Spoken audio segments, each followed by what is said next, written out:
Morning everyone.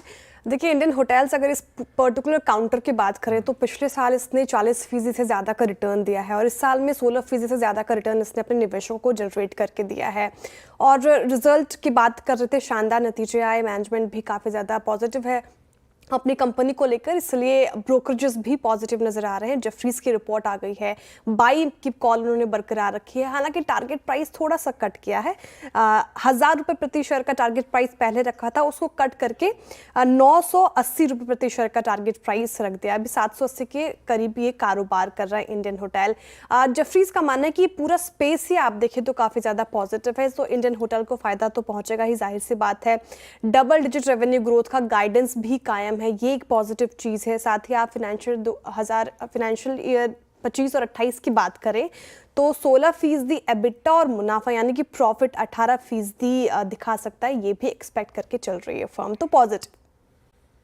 बिल्कुल, देखिए CC revenue growth 3.54% रही क्वार्टर ऑन क्वार्टर बेसिस, ये एक पॉजिटिव सरप्राइज है और आगे भी ग्रोथ जो है वो उसको लेकर पॉजिटिव है ब्रोकर्स, इसलिए उन्होंने मेंटेन कर रखा है बाय की कॉल और टारगेट प्राइस भी बढ़ा दिया है।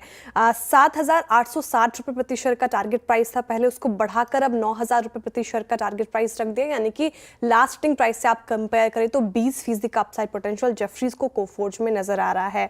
उन्होंने अपने एस्टिमेशन को अनुमान को भी बरकरार रखा है। 23% का सालाना ईपीएस ग्रोथ वो एक्सपेक्ट कर रहे हैं, जो कि लग रहा है कंपनी आगे प्रोवाइड करेगी भी। कंपनी के स्ट्रेंथ क्या है, एक तो एग्जीक्यूशन के मोर्चे पर कंपनी ज़्यादा अच्छे से काम कर रही है, मजबूत ग्रोथ आउटलुक है जिससे वैल्यूएशन को आगे चल के सपोर्ट मिलता रहेगा, इसलिए Coforge is a bye.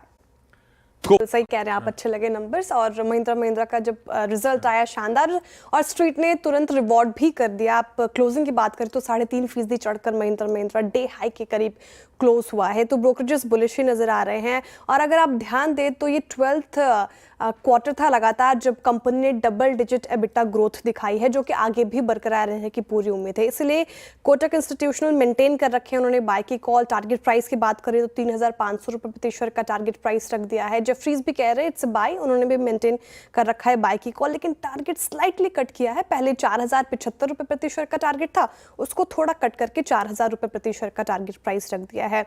Kotak institution का कहना है कि देखिए, कंपनी की तरफ से हर वर्टिकल में फाइनेंशियल ईयर 2026 के लिए आउटलुक मजबूत है। एबिटा एस्टिमेट से ज़्यादा रहा, जो कि एक पॉजिटिव ट्रिगर था। और इसके कारण की बात करें तो हायर सेल्स और ग्रॉस मार्जिन ने कहीं ना कहीं एबिटा को पुश किया।